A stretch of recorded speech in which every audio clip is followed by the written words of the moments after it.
ధర్మో రక్షిత రక్షిత ధర్మ సంస్థాపనార్థయ సంభవామి యుగేగే అన్నాడు కృష్ణుడు. అంటే అర్థం ఏమిటి?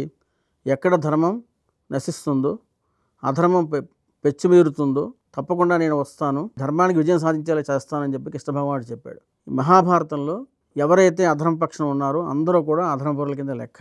ఈ విషయంలో ద్రౌపది వస్త్రాభరణం జరుగుతుంది. నిండు కురుసభలో ఆమెని అవమానిస్తారు. ఒక స్త్రీని చూడకుండా కూడా అందరూ కలిసి ఆమెను అవమానపరచడం చూసిన తర్వాత చూసిన వాళ్ళు ఆ జరుగుతున్న ఆ క్రియని ఆపకుండా ఉన్నవాళ్ళు కూడా అధర్మపరుల కింద లెక్క అంటాడు కృష్ణుడు. ఆ విధంగా భీష్ముడు, ద్రోణుడు అందరూ కూడా అక్కడ ఉంటారు, కానీ వాళ్ళు ఏమీ చేయలేకపోతారు. తర్వాత మహాభారత యుద్ధం స్టార్ట్ అవుతుంది.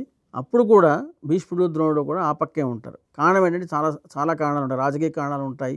వాళ్ళ పక్షాన అక్కడ ఉన్నారు కాబట్టి ఎంతో కాలం పెట్టి వాళ్ళందరూ సమానమే నాకు దృష్టిలో ఉంటాడు. కానీ ఇద్దరు కూడా ఆ పక్కనే ఉన్నారు. అందువలన ఎక్కడైనా సరే పాండవులే జయించాలి కాబట్టి పాండవ పక్షాన్ని ఎవరైతే ఉన్నారో వాళ్ళే జయిస్తారు.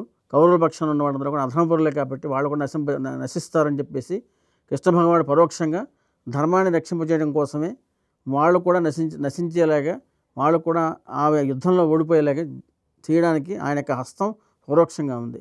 వాళ్ళు ఎంత పరాక్రమవంతులైనా కూడా. అందుకనే చివర భీష్ముడు చెప్తాడు అంపశయ మీద ఉన్నప్పుడు, కృష్ణ నేను ఏమీ చేయలేకపోయాను, దుర్యోధనుడికి ఎన్నోసార్లు చెప్పి చూశాను కానీ నా మాట వినలేదు, అయినా కూడా నేను తప్పు చేసినట్టే లెక్క, ఎందుకంటే నేను వాళ్ళ పక్షాన ఉన్నాను కాబట్టి ఆయన పశ్చాత్తాపడతాడు. కానీ నువ్వేం పాపం చేయలేదు, నువ్వు చేసిన తప్పుకి నేను క్షమిస్తున్నానని చెప్పేసి కృష్ణ భగవానుడానికి మోక్షాన్ని ప్రసాదిస్తాడు.